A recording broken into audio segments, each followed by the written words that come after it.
Bem-vindos ao Santa Casa Cast.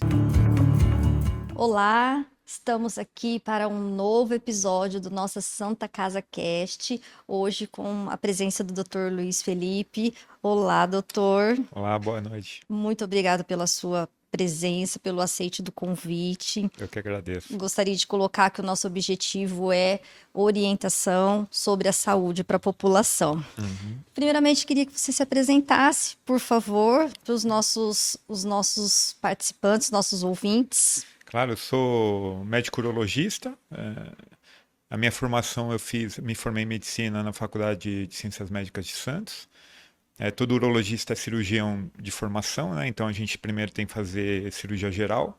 Então eu fiz 2 anos de residência em cirurgia geral na PUC de São Paulo. Depois eu fiz 3 anos de urologia no Hospital Amaral Carvalho, aqui em Jaú. E eu sou médico da unidade de oncologia há 11 anos e da Santa Casa também, né? Eu tô aqui em Ourinhos há 11 anos. Desde então eu atuo tanto na urologia quanto na parte da uro-oncologia, na unidade de oncologia da Santa Casa. Isso. E você está aqui hoje por um motivo importante. Novembro Azul, Isso. o mês em que é aquele mês voltado para a conscientização do câncer de próstata. Queria que você falasse um pouquinho sobre essa doença, sobre o câncer de próstata. Vamos começar um pouquinho com a questão da prevenção e depois a gente vai aí disseminando mais informações a respeito disso. Claro, a gente está começando agora o mês de novembro, né? Que é o Novembro Azul, né? Que é uma campanha que se tornou já mundial, né? Assim como o Outubro Rosa, foram as primeiras 2 doenças que dedicaram um mês à divulgação, né, desse problema. E o Novembro Azul já desde 2008, que foi implantado pela Sociedade Brasileira de Urologia aqui no Brasil, ela só vem crescendo essa campanha ano a ano. E esse ano a gente começa mais um. E por que se dá tanta atenção assim, ao câncer de próstata, né? E ao câncer assim como no câncer de mama? Porque entre todos os cânceres, os tumores malignos que acometem o homem, o câncer de próstata é o mais comum. Todo ano o INCA faz um levantamento, né, das doenças, dos tumores malignos mais comuns no homem, e sempre o câncer de próstata é o primeiro colocado. Aproximadamente 30% dos tumores, com exceção dos tumores de pele, né? Que claro que é muito mais comum, mas o câncer de próstata é o mais comum. 30% dos tumores malignos que vão acometer o homem é o câncer de próstata. Para você ter uma ideia, o segundo colocado, que é o câncer de cólon, é responsável, se eu não me engano, por aproximadamente 9% dos casos só. Então, o câncer de próstata, a partir dos 50 anos, em média, de cada 6 homens a partir dos 50 anos, um vai ter câncer de próstata, né? E de cada 36 homens, um vai morrer por câncer de próstata.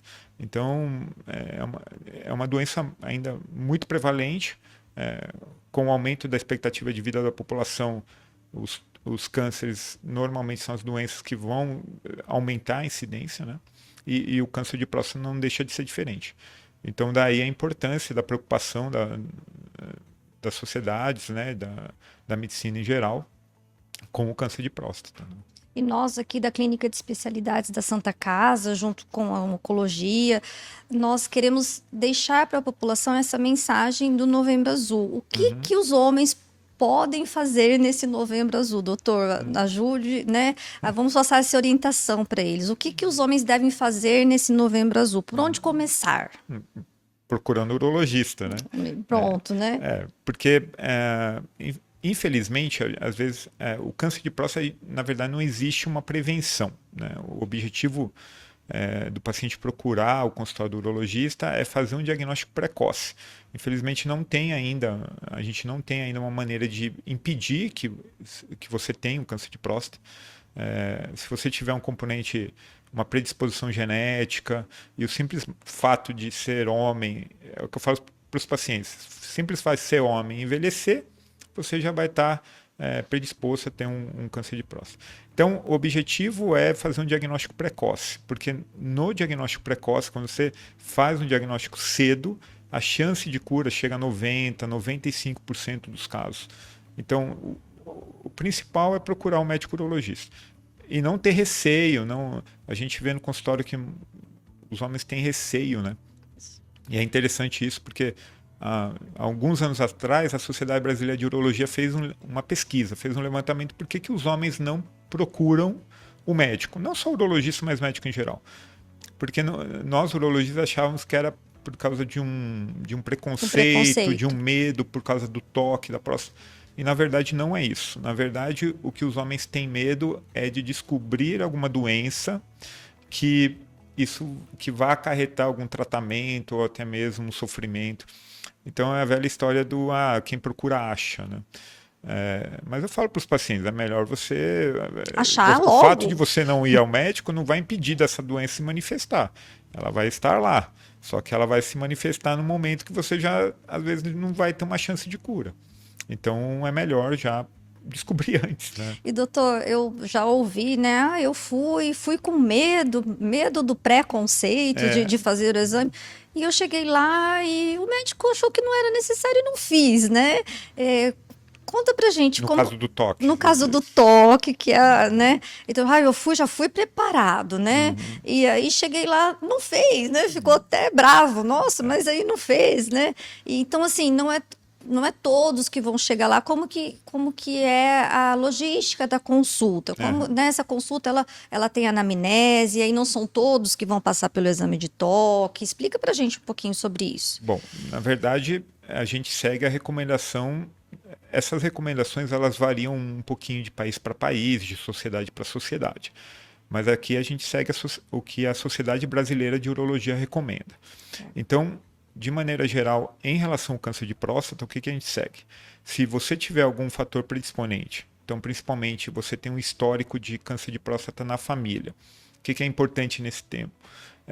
Principalmente pai, né? Então, se você seu pai teve câncer de próstata, sua chance vai ser em torno de 2 vezes maior que da população em geral. Se você tem um irmão que teve câncer de próstata, 3 vezes mais. Tá? Então, a história familiar conta bastante. Conta muito. E depois, se você for negro, a raça negra tem uma predisposição maior também, uma incidência maior de câncer de próstata também. Então, nessa população, a gente orienta que se faça tanto o PSA, que é o exame de sangue, quanto o toque a partir dos 45 anos de idade. Então, se você estiver nessa população, com 45 anos, é altamente aconselhável que você faça os dois. Tá? Não existe fazer só o exame de sangue. Okay. É claro que o importante é que o seu médico sempre vai respeitar a sua vontade. O paciente vai no consultório, a gente não vai fazer um toque aleatório, a né? Força, porque imagina, isso não tem cabimento. A gente sempre vai ter uma conversa, a gente orienta que isso é o ideal. Né? O restante da população a partir dos 50 anos, o restante dos homens a partir dos 50 anos, e sempre com o PSA e o toque. Então, a gente só não faz o toque se aquele paciente estiver fora ainda daquela faixa de idade para fazer. Então, a gente pode fazer um primeiro rastreamento somente com PSA. Às vezes, acontece no consultório. Vai um paciente muito jovem, às vezes com 40 anos, porque acha que já tem que começar. Não necessariamente ele tem que fazer o toque. Na verdade, não existe nem indicação de fazer ainda o rastreamento. Tá? Mas a gente pode começar com um exame simples, um exame de sangue, por exemplo, para ter uma ideia de como está a situação. Tá? Então, depende de cada faixa etária, depende de fatores de risco. Eu ia até interromper. Era com 40 anos e mudou? Ou eu estou errada? Essas duas populações que eu falei, com 45 se tiver fatores de risco e 50 se você não tiver, até mais ou menos 15 anos atrás, era 40 e 45. Esse é um motivo que muita gente ainda confunde. Às vezes vai antes do tempo no consultório, porque acha que já está na idade. Mas isso a gente aumentou um pouquinho. Aumentou 5 anos para cada faixa de risco. Isso que eu falei, eu lembro de alguma coisa com 40 e 45. Então, dentro dessas características, é 45 e 50 se você não tiver histórico. Perfeito. Né? E o ultrassom, doutor? O ultrassom da próstata, para que ele serve? Quando ele é solicitado? Porque, né, é um exame adjunto aí, que normalmente é feito. E eu queria que você explicasse um pouquinho. Tá. Então vamos aproveitar para introduzir essa questão do ultrassom, falar um pouquinho sobre um outro problema da próstata que é muito, até mais comum que no consultório que o câncer de próstata, que é a hiperplasia prostática benigna, que muita gente confunde. Então, a hiperplasia da próstata é o crescimento do volume da próstata. É um crescimento benigno, não tem nada a ver com câncer. Então, o que acontece é que nesse crescimento da próstata você pode ter uma obstrução da uretra, que é o canal por onde passa a urina para urinar, e isso pode levar a sintomas urinários. Então, começar a levantar muitas vezes à noite, o jato fica mais fraco, ardência para urinar, aquele homem que vai ao banheiro urinar e demora muito. Ou né? tem aquela sensação de que ainda não esgotou. De um esvaziamento incompleto. Né? Então, tudo isso são sintomas que são mais comuns na hiperplasia da próstata. Né? E pode acontecer no câncer de próstata também, mas já numa fase muito avançada. Então, o ultrassom a gente usa muito nessa situação da hiperplasia. O ultrassom ele não tem valor, isso é uma coisa que muita gente também tem dúvida. O ultrassom ele não tem valor no rastreamento do câncer de próstata. Ok.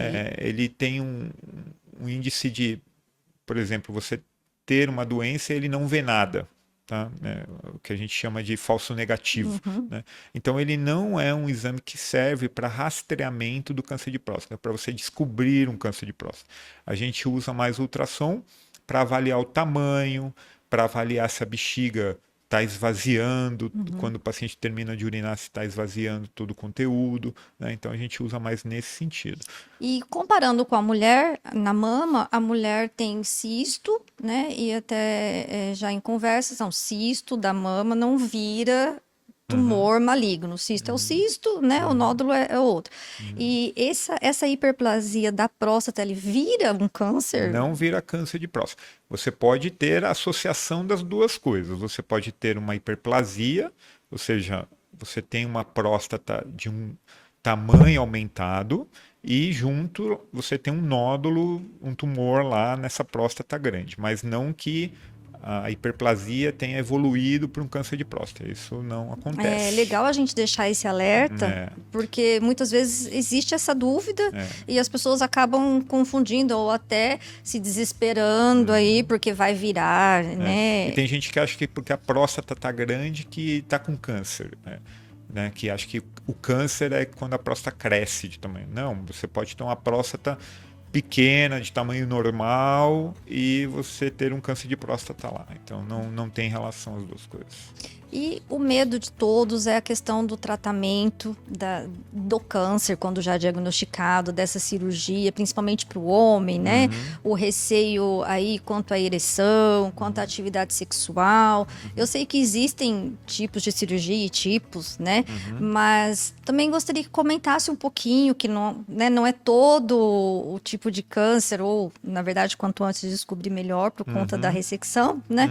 Mas eu queria que você explicasse um pouquinho, porque é o medo, né? Eu não vou mais ter ereção, vida sexual. Fala um pouquinho pra gente, doutor. Realmente você tem razão. O principal medo das pessoas, dos homens, é as sequelas que pode ficar do tratamento. Tanto da cirurgia quanto da radioterapia, ou até mesmo hormonioterapia, quimioterapia, todos vão ter algum tipo de sequela. Né?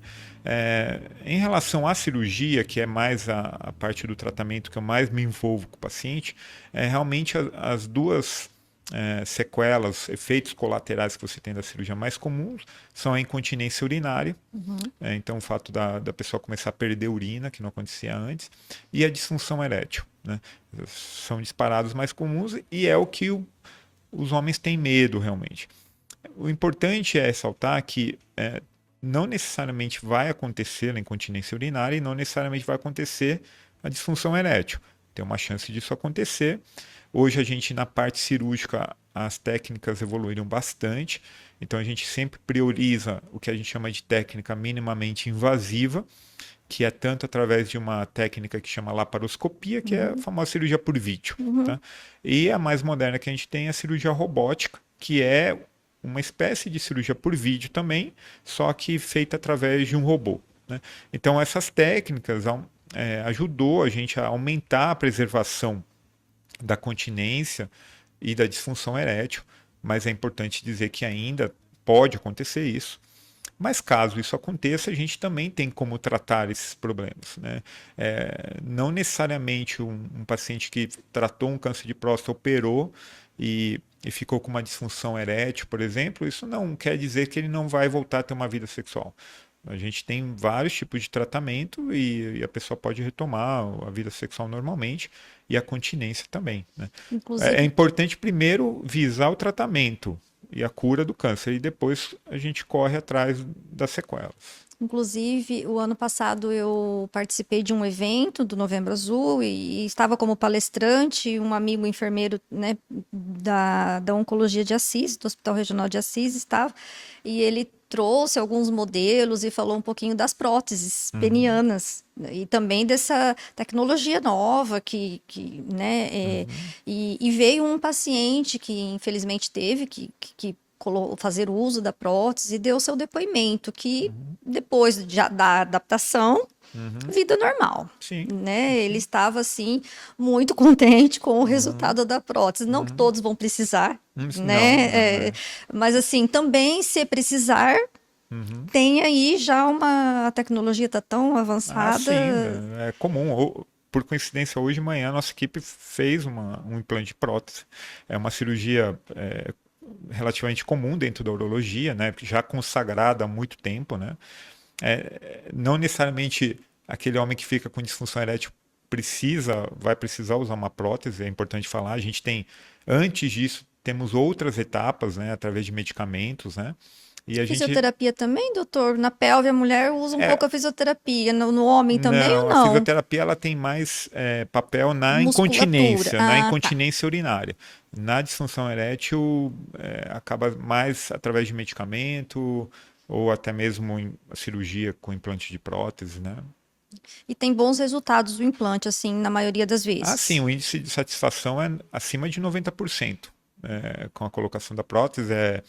O paciente se habitua, normalmente, e depois você leva uma vida normal. Não, o que a gente conversa com os pacientes, a maioria, é uma decisão que não é de um dia para o outro. A maior parte dos pacientes que eu ponho prótese são pacientes que já estão em conversa sobre isso há mais de 1 ano, 2 anos, porque essa é uma ideia que vai sendo trabalhada, tanto pelo paciente quanto dentro da família, principalmente com a parceira, né? Então, e como é um método invasivo, né? Não é uma decisão que os pacientes tomam assim de repente. A gente dá liberdade, né? A gente não vai explicando, né? Mas pelo menos a minha experiência é que normalmente isso já vem há mais de 1 ano, pelo menos, sendo pensado, digerido. Olha como é diferente, porque o câncer de mama, normalmente, coloca-se a prótese mamária Sim, né, ali no ato da cirurgia. Olha como, né, são... porque, apesar de eu não ter essa vivência do câncer de mama, né, eu acredito que no câncer de mama é uma questão estética. E de um valor para a mulher, uma valorização para a mulher, né? Agora, na questão da disfunção erétil, é mais uma coisa íntima. É uma coisa mais da vida sexual mesmo, daquela pessoa, né?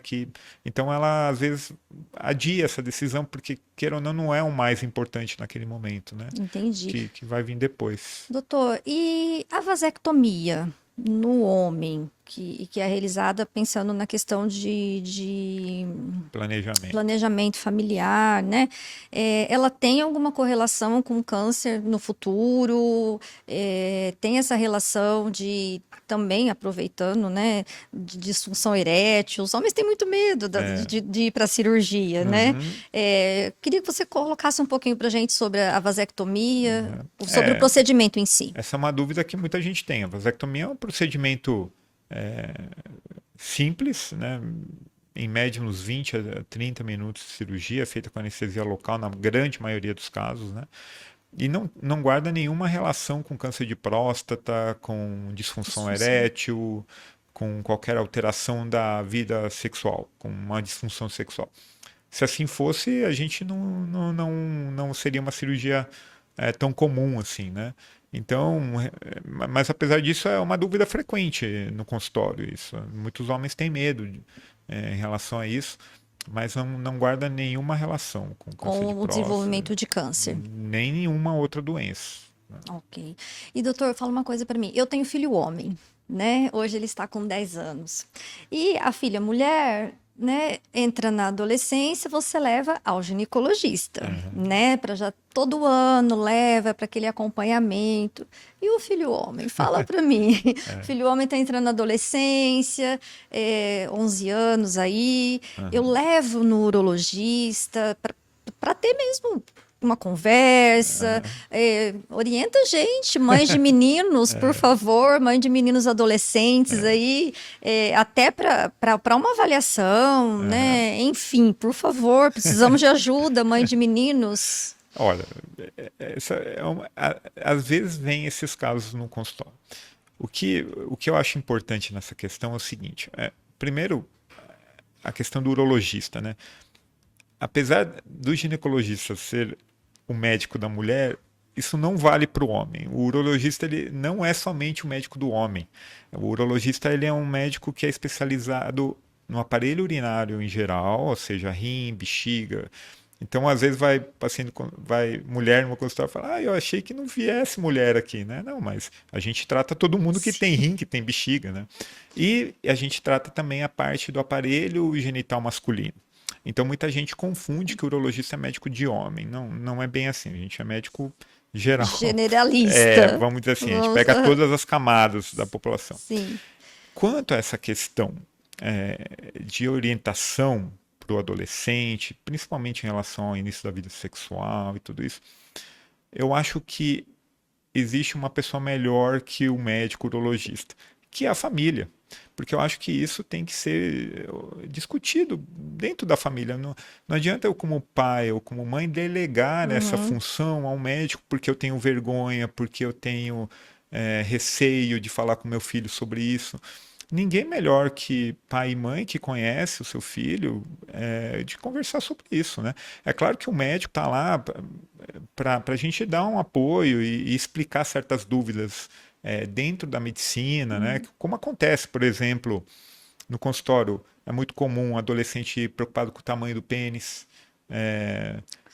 O desenvolvimento, a às vezes, do mãe levar escroto. com dúvida quanto a desenvolvimento testicular, por exemplo. Isso, o desenvolvimento ali que a Isso. gente, né? Claro, a gente não- nessa questão a gente está.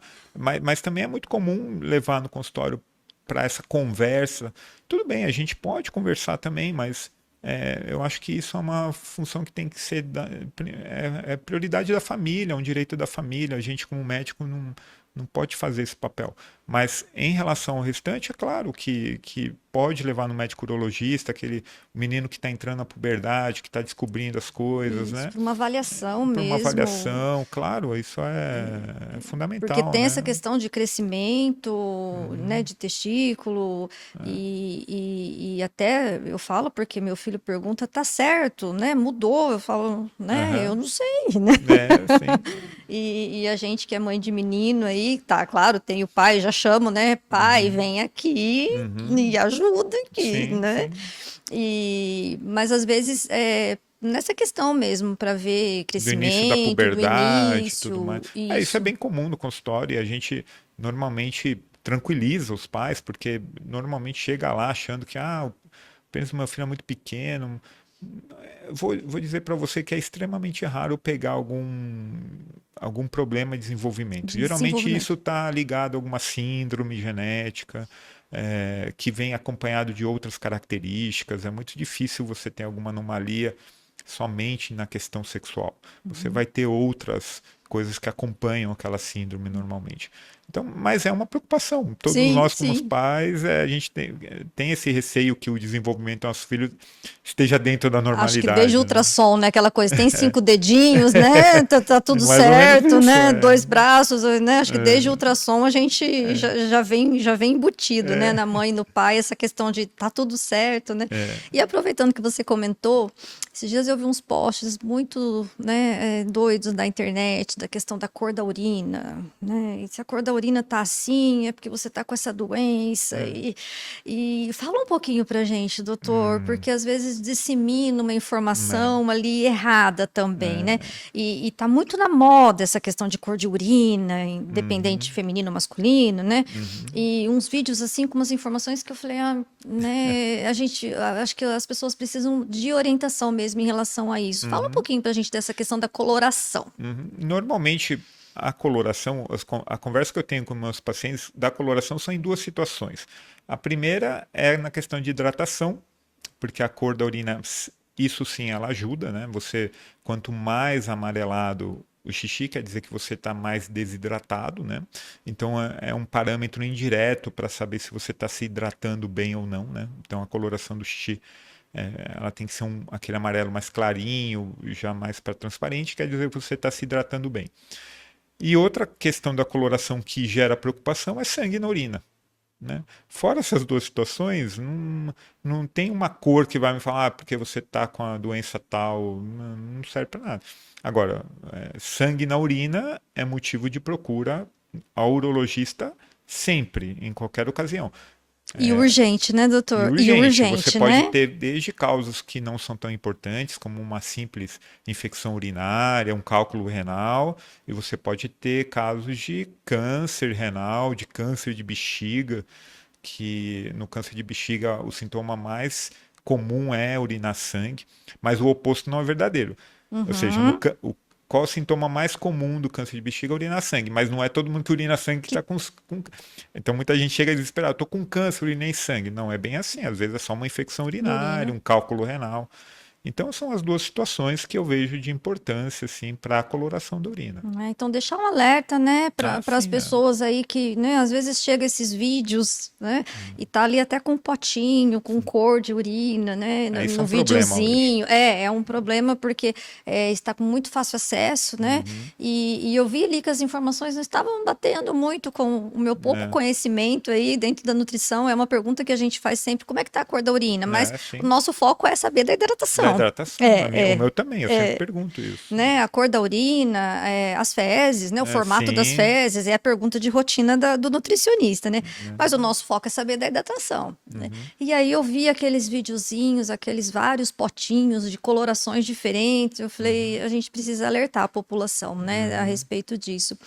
Em relação voltando um pouquinho em relação à questão do homem, me preocupa um pouco, até conversei com a doutora Ana Beatriz sobre isso já, a questão do uso do testosterona. Tá aparecendo isso muito no consultório já? Chega lá para você já alguma consequência desse uso? Porque é um uso recente, né, doutor? A gente vê que não faz muito tempo que começou esse uso indiscriminado do hormônio, da testosterona. E não se sabe ainda não se sabe entre aspas, né? Nós sabemos os possíveis danos que isso vai causar à saúde, mas já tem chegado no consultório, principalmente adolescentes, com questões de consequências do uso indevido de testosterona. É bem comum no consultório, porque o urologista é um dos especialistas que se encarrega dessa reposição hormonal, né? O que a gente chama de distúrbio androgênico do envelhecimento masculino. Essa é a nomenclatura oficial e atual. Que é quando precisa... que são homens, isso pode acontecer em qualquer faixa etária, mas geralmente são homens já mais na faixa dos 50, 60 anos, que têm uma queda dos níveis de testosterona por uma disfunção de produção do testículo. Tá? Então é importante esses pacientes primeiro fazerem uma avaliação. Por quê? Porque a queda de testosterona pode ser um sinal de outras doenças. Então o profissional primeiro ele vai pesquisar, ver qual é a causa da sua queda de testosterona, para depois fazer se estiver indicado, fazer uma reposição correta. E com acompanhamento. Com acompanhamento.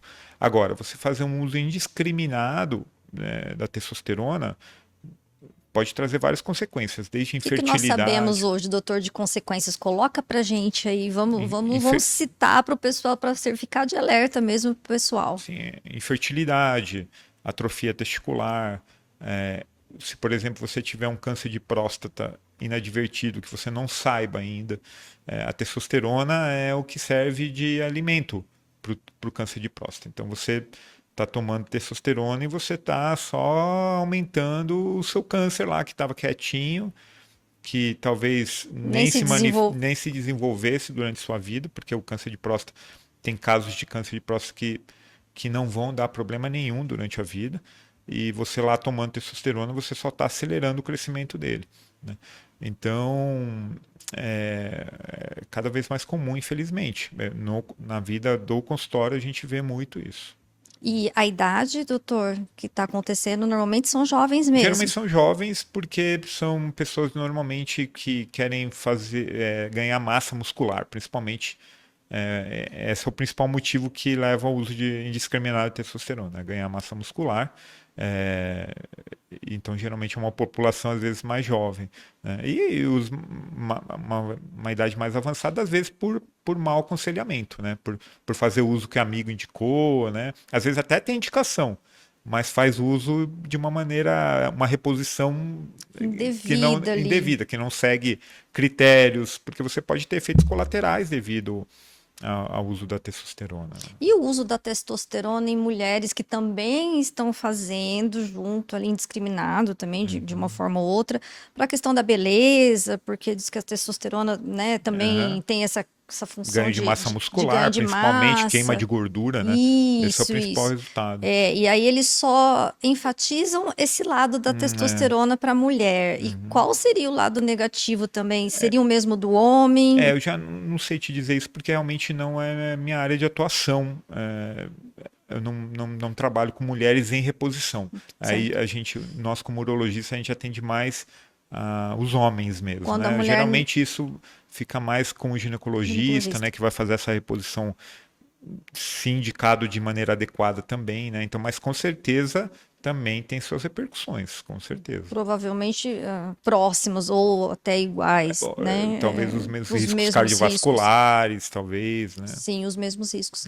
E a mesma pergunta que eu fiz em relação ao Outubro Rosa, eu vou fazer para você em relação ao Novembro Azul.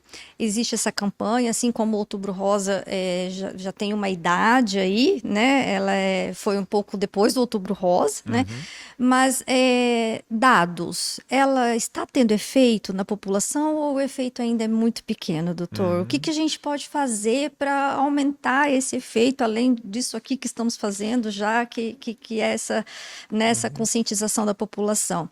Então, o Novembro Azul, dos anos passados, eles realmente, os homens estão indo mais à procura nesse mês? O que você tem para falar para a gente a respeito disso? Eu vejo o Novembro Azul como uma oportunidade de divulgação, principalmente na mídia, né? Porque é um mês que isso fica mais em voga, mas não aumenta isso a ida do paciente ao consultório, especificamente no mês de novembro. Nos meses subsequentes. De maneira geral, o que eu vejo como especialista, uma pessoa que convive com essa parte, eu vejo que a gente teve sim um aumento da ida dos homens ao consultório, um pouco perderam mais o medo de procurar um médico, se conscientizaram mais em relação à geração dos nossos pais, por exemplo. A geração atual, ela é mais consciente em relação a essa questão de procurar um médico de maneira precoce. Então, eu vejo o Novembro Azul como um mês que ajuda na divulgação, tá? É claro que a gente ainda tem muitos homens que não procuram o consultório, às vezes por desinformação, né? E você chega a ver até, principalmente na internet, às vezes fala, não existe fazer o exame de toque da próstata, porque todo homem vai ter câncer de próstata quando ficar velho, essa é uma maneira dos médicos ganharem dinheiro em cima de você. Eu já vi esse tipo de discurso. Mas é importante frisar que o objetivo é se você tiver um câncer de próstata, diagnosticar. Não necessariamente você vai ter que fazer um tratamento. Hoje a gente tem condutas de tumores de próstata, existem realmente tumores de próstata que não vai ter uma consequência importante. Então a gente tem nem cirúrgica, por exemplo. Nem cirúrgica. Eu tenho pacientes no consultório com diagnóstico de câncer de próstata que a gente está acompanhando somente há muitos anos e sem que essas doenças se aumente, que ela se torne mais grave e que não precisaram fazer nenhum tipo de tratamento. Então, o que eu acho que é importante é você saber se você tem um câncer de próstata. Agora, se você vai ter que fazer um tratamento ou não, isso vai ser discutido com o seu médico. É importante isso que eu falei aqui, não é que você tem um câncer de próstata, não vou precisar tratar. Não é isso. A gente tem critérios de elegibilidade para esse paciente, Dos diversos dos diversos tipos, a diversas agressividade que esse tumor pode ter. E dependendo de cada caso, a gente pode ter como opção até mesmo não fazer nada, né?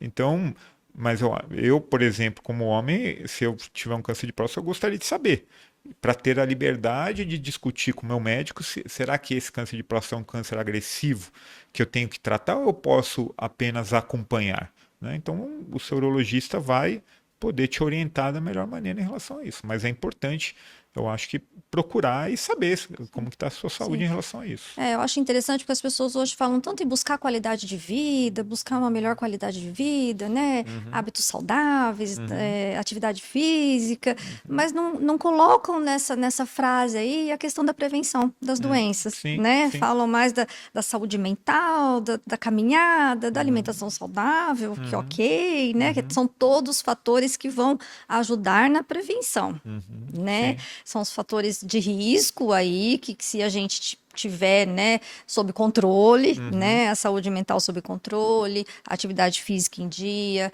a questão nutricional, né, livre da obesidade, que é um dos fatores, é um problema, né, e um dos grandes fatores de risco para diversos tipos de câncer.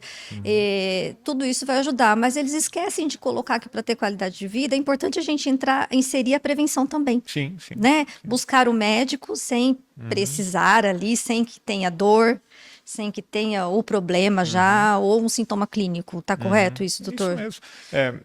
Eu oriento eu pessoalmente eu vejo duas coisas que são importantes para os homens a partir de uma idade. Quando me procuram por causa da próstata, sempre, de maneira geral, a gente frisa essa parte da próstata, a gente já pode ver exames para ver a saúde em geral, como colesterol, triglicérides, nível de glicemia, que muitas vezes vai se manifestar. Às vezes você é diabético e não sabe, porque não faz exames. Então, a gente faz um rastreamento, vamos dizer assim, e se tiver alguma coisa, geralmente eu já encaminho para o especialista. Geralmente eu recomendo para os meus pacientes, passa comigo e passa com o cardiologista, porque essa parte cardiovascular, a partir de determinada idade, eu acho muito importante também. Então, acho que dois profissionais, se você não tiver um clínico geral da sua confiança, que às vezes você tem um clínico geral que te acompanha há muitos anos, que você tem confiança, esse é o melhor médico. Sim. Né? Porque ele te conhece, você conhece ele há muitos anos, ele vai poder fazer esse rastreamento. Mas se você tiver que procurar alguém a partir de 50 anos, vamos dizer, urologista para ver essa parte da próstata, da saúde mais voltada mesmo para essa parte da próstata, do homem mesmo, e um cardiologista para ver a parte cardiovascular, que queira ou não é uma causa mais comum, vamos dizer, as causas cardiovasculares de morte na população. Sim, então, acho que isso é fundamental.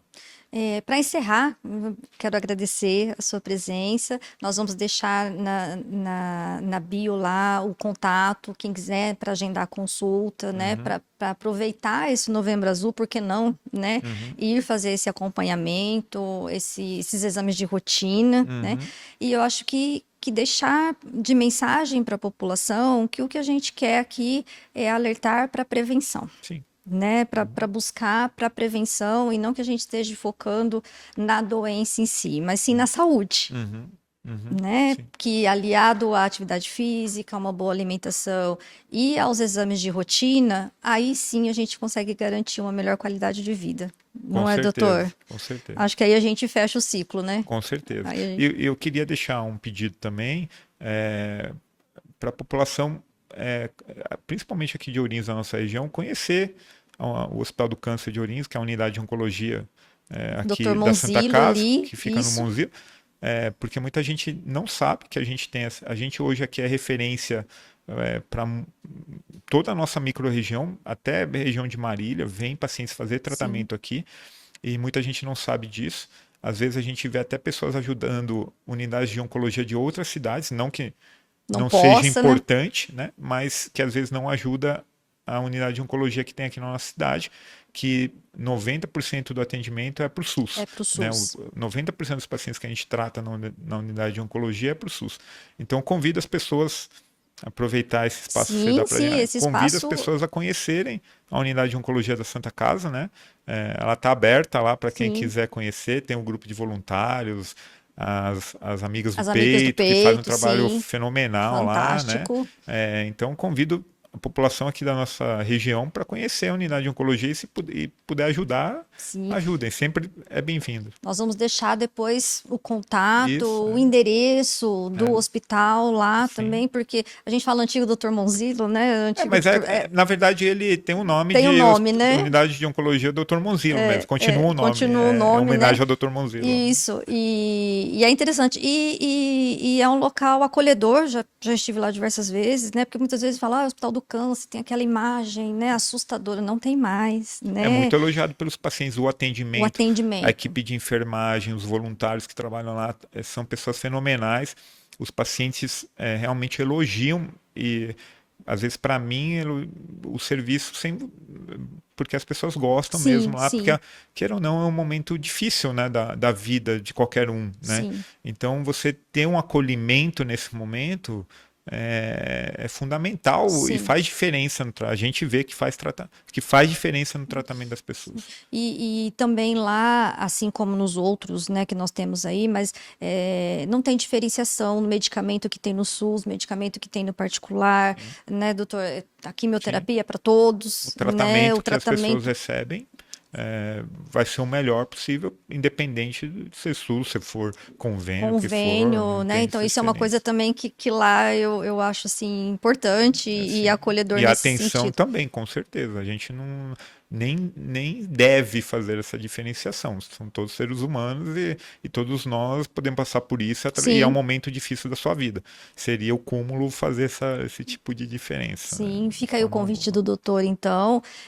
Precisam de voluntários, né, doutor? Sempre precisa, né, de voluntários. Sempre precisa de doações, né? Doações. Porque lá é servido lanche para as pessoas que fazem quimioterapia. Então, tem os grupos de voluntários lá que se encarregam disso, né? Então, por isso que eu quis levantar, porque às vezes você vai, por exemplo, no mercado aqui em Ourinhos, você vê lá 2 sua nota fiscal para um hospital de fora. Sim. Volto a dizer, é importante. Ajude o hospital de fora, mas ajude também o hospital da sua cidade, né? Porque é onde provavelmente, se você precisar, talvez você vai ter que fazer seu tratamento. Né? Então fica aqui firmado já o nosso acordo, nós vamos deixar no link aí o contato e quem quiser ajudar, deixar também o seu contato para os homens aí que quiserem buscar aí uma consulta de rotina, né? Lembrando que não é aquele mito, aquele bicho de 7 cabeças, né, doutor? O urologista não morde, não. Não morde, né? Tinha um amigo que ele falava assim, primeiro tem que sair uma noite, comer uma pizza, tomar um vinho, para conhecer o urologista, né? Então isso já acabou, né? Não precisa tudo isso. Não precisa, né? Ele falava, não, primeiro tem que sair uma noite, jantar, comer uma pizza, para no outro dia ir na consulta. Eu falo para você assim, não traz flor para mim, traz um bombonzinho que é melhor. É isso. Pessoal, doutor, muito obrigada. Obrigado, eu que pela agradeço. Sua participação. Já fica o convite aqui para um próximo episódio para entrarmos aí nas outras questões da saúde, rim, pedra, né, cálculos renais, enfim, acho que tem bastante coisa aí para a gente trazer para a população. Muito obrigada. Se inscreva no nosso canal, curte aí e até a próxima, pessoal.